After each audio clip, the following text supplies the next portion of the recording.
Welcome back inside the Biloxi Shuckers pregame show, getting set for a Thursday night matchup between the Biloxi Shuckers and the Chattanooga Lookouts. Time for today's pregame interview. I'm Javik Blake, and we're joined by one of the guys who have joined the Shuckers on rehab assignment this year and is in Biloxi this week, Jason Alexander. Jason, thanks so much for joining us. Thanks for having me.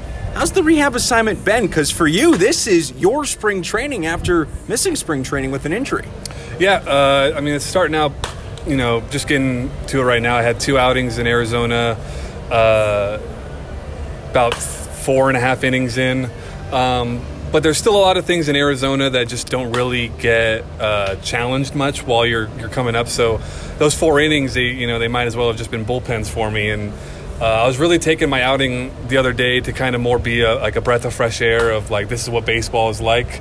The other team came out a little hot with bunting and running on me early, so that's something I have to remember is like this is a real game and everyone the other team's trying to win. I always say that everyone with the bat's dangerous, so I think it's more of kind of waking up to the competition and getting the blood going again. What's it been like for you, kind of getting the blood going again? While you're just starting your season, the guys you're facing are in the middle of their season. How does that look like for you?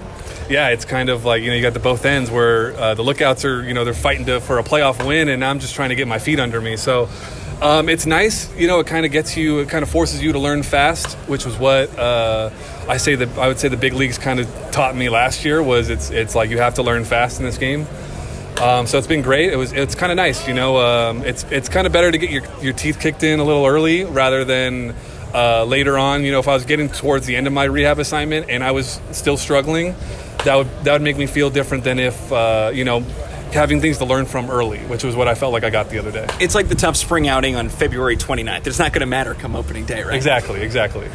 You talk about getting to the bigs last year, and that was such a special moment for you. You went undrafted out of Menlo College back when it was the 40-round draft. Made it to the big leagues with the Milwaukee Brewers. How special was that opportunity?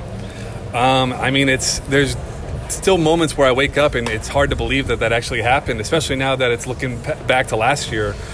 But it was amazing. I think it's worth all the hard work that you put into it.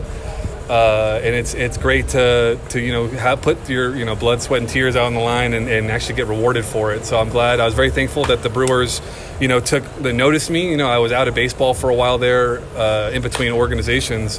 So I was glad that the Brewers kind of saw something special in me and let me go out there and do what I do. How much confidence did that give you going into this year, knowing that last year you finally made it? You're a big leaguer.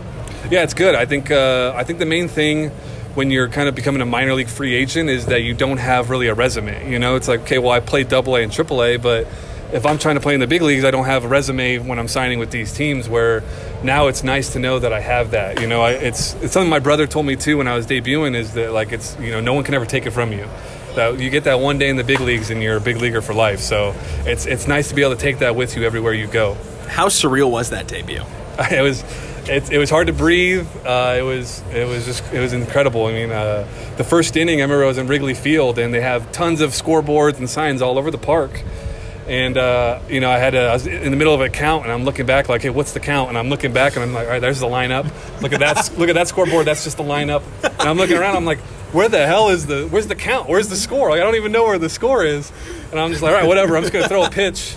I throw a ball and it's ball 4, and I'm like, all right, whatever. Like, okay, I guess got to figure out where the next thing I know is the next ballpark I go to, I need to know where the scoreboard is so I know what count it is. The big first world problems when you reach the big leagues. Yeah, right? yeah. What's the balls and strikes right now?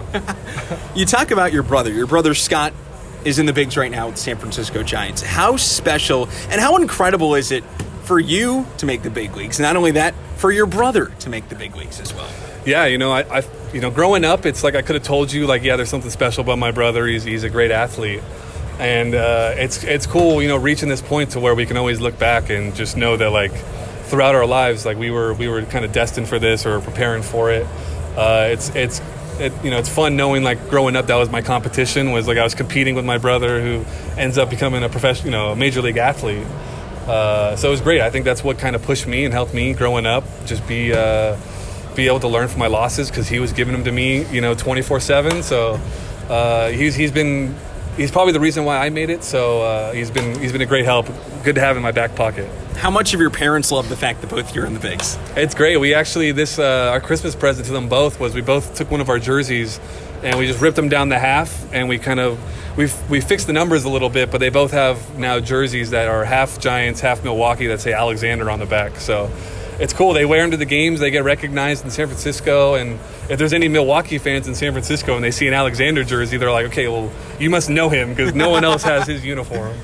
So it's cool. It's been great. You're back in the Southern League this week for the first time since making one start with Pensacola in 2021. You spent 2 years in the Southern League before then with the Mobile Bay Bears. What's it like to be in Biloxi, not as a visiting player? It's cool to kind of see what life is like in the other clubhouse. I think it's something with different organizations too. Everyone thinks the grass is greener on the other side. And in this case, the grass was definitely a lot greener. This is definitely a lot nicer of a home than Mobile was. And it's fun. It's nice to see. I actually like the Southern League. I like the humidity. I like the thunderstorms and like fighting the weather. And I think this is really where you learn how to grind as a minor leaguer. Just trying to stay focused in and out. There's a lot of things that are going on that can kind of take you away from the game. So I think this league really helps produce major leaguers. Well, it's been a blast having you here in Biloxi. Best of luck the rest of this week, and best of luck in that rehab back to Milwaukee. Thank you. Appreciate it. Thanks for having me.